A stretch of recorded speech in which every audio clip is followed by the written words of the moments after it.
How do you know if you've made good music? Well, stay tuned, and I'll give you the 4-step method to determining how.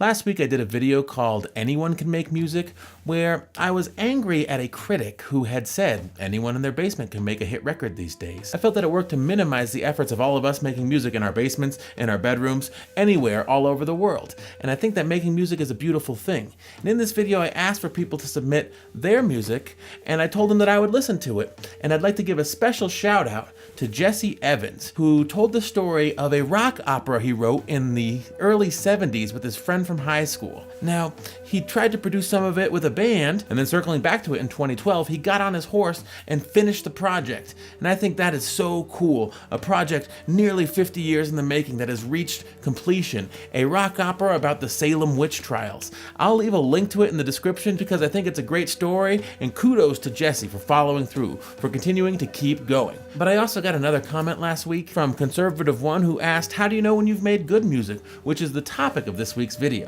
And I'll break it down into a 4-step process for knowing, but first I want to talk about movies a little bit.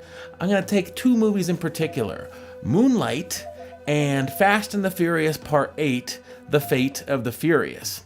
Now, Moonlight made $65 million at the box office, whereas Fast and the Furious Part 8 made $1.163 billion at the box office. Fast and the Furious Part 8 made almost 18 times more money than last year's Best Picture winner. So which one is a better movie? Which movie is good and which one is bad? Well, that all depends on where you sit. I mean, if you were trying to get an award, Moonlight would be better because it won the Best Picture. If you were trying to make money, Fast and the Furious would be better. As a matter of fact, Fast and the Furious has made more money than all 5 of the last Best Picture winners combined. In fact, if you dropped $1 billion off of the amount that Fast and the Furious Part 8 made, it would still have made more money than the last 2 Best Picture winners. But that doesn't mean that it's better than these films. It all depends on where you sit. If you're the director, maybe winning Best Picture would be better. If you're the executive producer, maybe making $1.1 billion would be better.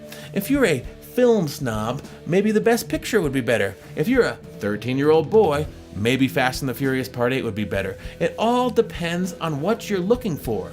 It's like one of my favorite cinematic experiences is watching movies that star Jean Claude Van Damme. A, they're not winning any awards. B, they're not breaking any box office records, but they thoroughly entertain me. And that's all that I want out of them. I'm not looking for a transformative experience. So sometimes you can listen to music just to be entertained. Sometimes you want to make music that's an expression of your artistic self. And other times you want to make music to make money. So how do you know if your music's good? Well, I have a 4-step process to knowing if your music's good. First, set goals. Now those goals can be artistic, technical, functional, or business related. I like to set both artistic and business related goals, like I want to make a song using only a synthesizer, or I want to make heavy metal music using the Indian flute as the main instrument. And then I like to set business goals as well. I would like to get at least 5 placements this month. I would like to get accepted by X amount of libraries by Y date. And I try to achieve those goals, but whether or not I achieve those goals, step 2 is the most important. I go out there, I make music, and I share it with the world. Now, regardless of what happens vis-a-vis your goals, step 3 is redefine success and declare victory.